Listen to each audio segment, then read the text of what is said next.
जैसे बायोचार हमारे crop production के लिए धीरे धीरे टेक्नोलॉजी बहुत बदल रही है। मैं अक्सर दो बातें याद रखता हूँ कि innovation, entrepreneurship, science, technology, research and successful practices, we name it as knowledge and conversion of knowledge into wealth is the future. और दूसरी महत्वपूर्ण बात है जो यहाँ हैदराबाद कॉर्पोरेशन का फर्टिलाइजर भी आ रहा है। No person is waste and no material is waste. It is depending upon the appropriate technology and appropriate vision of the leadership. दोनों का भी संगम यहाँ हो रहा है। जो रूरल एग्रीकल्चर और हमारी जमीन में जिस प्रकार के हमारे पास फर्टिलाइजर हम यूज़ करते हैं, केमिकल फर्टिलाइजर यूज़ ज़्यादा करने से जमीन खराब होती है। ऑर्गेनिक वे है, टेक्नोलॉजी है, इसमें बायोचार बहुत इम्पोर्टेंट है। और हमारे यहाँ जैसे जो एग्रो बायोमास है, इम्पोर्टेंस तो इसको उपयोग करके इसका बायोचार बना है।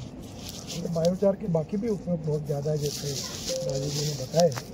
और एग्रीकल्चर में इसका उपयोग बहुत ज़्यादा है और मैं खुद इसका अनुभव करता हूँ। मेरे यहाँ 1 एकड़ में 88 टन गन्ना है और 1 एकड़ में 14.5 quintal Toor, because of biochar. Organic farming है।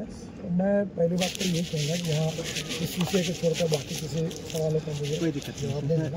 एक बात मैं कहूँगा कि ये जो सोशो इकोनॉमिक ट्रांसफॉर्मेशन का जो एक प्रयोग है, एक तरफ हमारे गाँव गरीब मजदूर किसान उनको प्रगति और विकास का मार्ग बताएं आर्थिक दृष्टि से, और दूसरी ओर स्पिरिचुअल साइंस का उपयोग करके उनके जीवन को हम समृद्ध, संपन्न और सुखी कैसे करें, दोनों का समन्वय यहाँ है।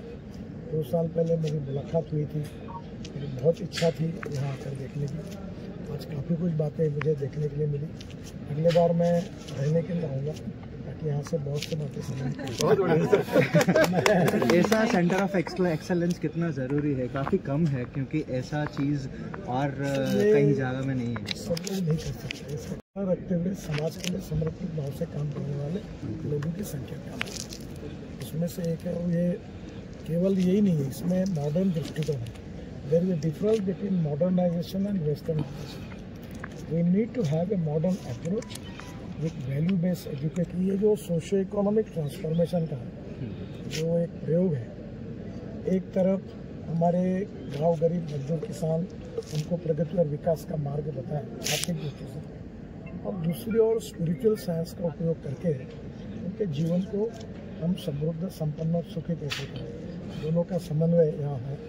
2 साल पहले मेरी मुलाकात हुई थी, मेरी बहुत इच्छा थी यहाँ आकर देखने की। आज काफ़ी कुछ बातें मुझे देखने के लिए मिली।